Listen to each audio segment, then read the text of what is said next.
Hello friends. तो लक्ष्मीकांत की video 14, ठीक है। तो आज हमारा टॉपिक है इंडिया इंडिपेंडेंस एक्ट ऑफ 1947, ठीक है। तो अब हम पहुंच गए हैं क्लाइमैक्स पे। आइए तो स्टार्ट करते हैं।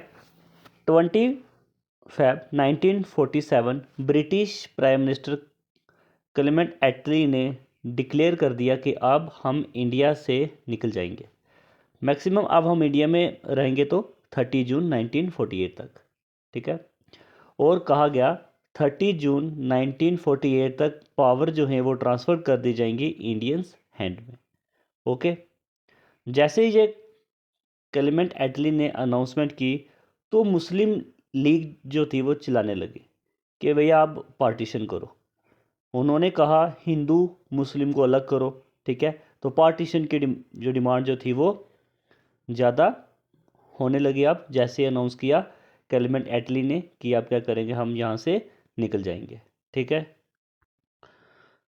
3 जून 1947 में ब्रिटिश सरकार की तरफ से एक स्टेटमेंट आया कि जो भी कॉन्स्टिट्यूशनल असेंबली जो है कॉन्स्टिट्यूट असेंबली जो है कॉन्स्टिट्यूशन बनाएगी, अगर इंडिया का कोई भी भाग उस कानून को नहीं मानना चाहता तो वो ना माने, ठीक है। अब 3 जून 1947 को लॉर्ड माउंटबेटन ने पार्टीशन प्लान सामने रखा। तो पार्टीशन प्लान को कांग्रेस ने भी एक्सेप्ट किया और मुस्लिम लीग ने भी एक्सेप्ट किया। अब कुछ लोग कहते हैं कि कांग्रेस ने इसको एक्सेप्ट क्यों किया। तो रीज़न ये था कि उस समय लोग एक दूसरे के खून के प्यासे थे। हर जगह कम्युनल राइट्स वगैरह, हर जगह एक दूसरे से खून, ठीक है। तो बहुत ही गलत चीज़ें हो रही थी उस समय। तो इंडियन नेशनल कांग्रेस के पास कोई सेकंड ऑप्शन नहीं था, उन्होंने भी इस प्लान को एक्सेप्ट किया। माउंटबेटन प्लान में हुआ क्या, अब ब्रिटिश रूल इंडिया में होगा ख़त्म और 15 अगस्त 1947 से एक इंडिया जो है प्रॉपर सोवरेन और आज़ाद देश होगा, ठीक है। तो दो इंडिपेंडेंस डोमिनियन बनेंगे, एक होगी इंडियन और एक होगा पाकिस्तान, ठीक है। तो ब्रिटिश गवर्नमेंट ने कहा अगर पाकिस्तान चाहे तो कॉमनवेल्थ को छोड़ सकता है, अगर इंडियन चाहे तो भी वो कॉमनवेल्थ को छोड़ सकती है या कंटिन्यू कर सकती है। वो उनके अब इंडिपेंडेंस एक्ट ने के तहत ये कहा गया, लेकिन उनकी अपनी मर्ज़ी, अगर वो चाहे तो कंटिन्यू कर सकते हैं, चाहे तो वो छोड़ सकते हैं। वाइसराय के ऑफिस को कर दिया गया अबॉलिश। एक गवर्नर जनरल को अपॉइंट किया जाएगा। इस गवर्नर जनरल को अपॉइंट कौन करेगा, ब्रिटिश का राजा on the advice of dominion cabinet. India की डोमिनियन कैबिनेट को बोला गया कि आप इसको अपॉइंट करो, तो पाकिस्तान के जो डोमिनियन कैबिनेट को बोला गया कि आप इसको अपॉइंट कीजिए, ठीक है। अब जो टू कॉन्स्टिट्यूट असेंबली बनी, इन कॉन्स्टिट्यूट असेंबली को बोला गया कि आप अपने अपने देश के लिए अपना अपने हिसाब से नियम कानून बनाएं, ठीक है। तो अपना कॉन्स्टिट्यूशन बना सकते हो आप, और आप ब्रिटिश गवर्नमेंट द्वारा इनेक्ट किया हुआ या लागू किया हुआ कोई भी कानून आप तोड़ सकते हो। इवन इंडिपेंडेंस एक्ट को भी आप तोड़ सकते हो। आप चाहे तो फिर से रीयूनियन हो सकते हो, लेकिन ऐसा होना कहाँ था, एक दूसरे के प्यासे थे लोग यहाँ पे खून के, है ना। तो फिर बोला गया 15 अगस्त 1947 के बाद ब्रिटिश गवर्नमेंट कोई भी कानून बनाएगा वो इंडियन डोमिनियन में भी लागू नहीं होगा, ना ही वो पाकिस्तान डोमिनियन में लागू होगा, ठीक है। तो पॉइंट 6 और 7 को डिस्कस करते हैं। देखिए, office of secretary of state को कर दिया गया बिल्कुल अबॉलिश। फिर ये बोला गया 15 अगस्त 1947 को जो भी ब्रिटिश राज है, ठीक है, प्रिंसली स्टेट पे, ट्राइबल एरिया पे जो भी ट्रीटी की थी वो सब क्या होगी अब ख़त्म, ठीक है। डोमिनियन जो सब वो ख़त्म हो जाएगा। तो इंडियन को पूरे तरीके से फ्रीडम दी गई, ठीक है, कि आप पूरे तरीके से आज़ाद हो, ओके।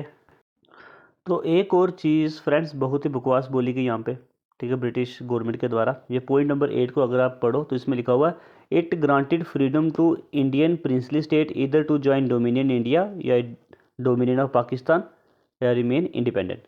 तो ये बोला गया कि प्रिंसली स्टेट से आप चाहो तो पाकिस्तान से मिल जाओ, आप चाहे तो इंडिया से मिल जाओ, ठीक है। जो प्रिंसली स्टेट्स हैं वो चाहे पाकिस्तान के साथ मिल जाओ, चाहे वो हिंदुस्तान के साथ मिल जाओ। अगर किसी से नहीं मिलना तो आप इंडिपेंडेंट भी रह सकते हो, ठीक है।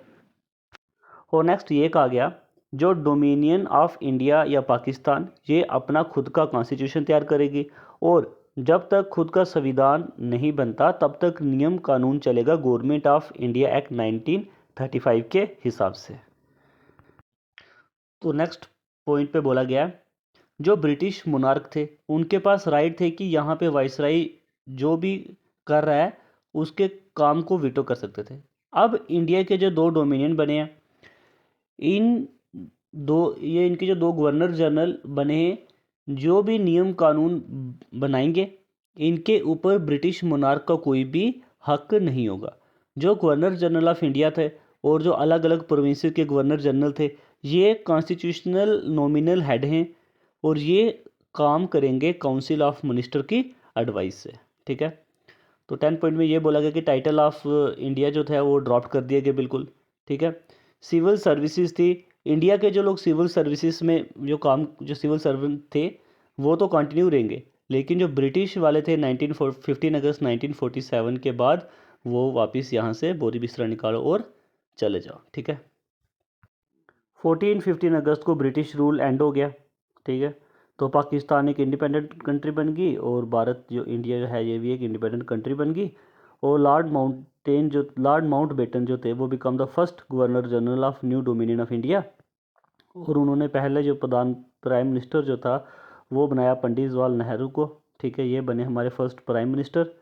ओके, तो ये था फ्रेंड्स हमारा इंडिपेंडेंस एक्ट ऑफ 1947।